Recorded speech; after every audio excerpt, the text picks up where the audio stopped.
మొన్న డీమార్ట్కి వెళ్ళినప్పుడు పన్నీర్ తీస్తుంటే మా అమ్మ ఎప్పుడు పన్నీరేనా, ఈసారి బేబీ కార్న్తో కర్రీ ట్రై చేయని చెప్పి తీసింది. ఇంకేం చేస్తాం, అమ్మ చెప్పిన తర్వాత తీరా ఇంటికి తీసుకొచ్చిన తర్వాత అదేమో కుదరలా నాకు చేయడము. ఇంకా నాకన్నా మా పెద్దక్క బాగా చేస్తుంది కర్రీ, సో అక్కకైతే పంపించాను. మొత్తానికి అక్క అయితే చేసి కర్రీతో పాటు మనకి జీరా రైస్ కూడా పంపించింది అనమాట. కాంబినేషన్గా జీరా రైస్ అయితే అసలు చెప్పక్కల ఫుల్ గీ వేసేసి చాలా బాగా చేస్తుంది. ఇంకా ఈ రెండింటితో పాటు నిమ్మకాయ చెక్క కూడా పంపించింది. అంటే మన గురించి తెలుసు అనమాట, నిమ్మకాయ ఉల్లిపాయలు ఎందుకు ముద్దదే కదని.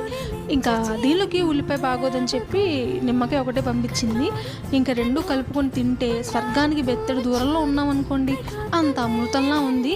అలాగే బేబీ కార్న్తో ఇంకా ఏం కర్రీస్, ఏం డిషెస్, ఏం స్నాక్స్ చేసుకోవచ్చు మీకైనా తెలిస్తే కమెంట్ చేయండి, మనం కూడా తెలుసుకుందాము. అంటే మిగిలిపోయాయి అనమాట, నెక్స్ట్ ఆ రెసిపీ అయితే చేసి పెడతాను.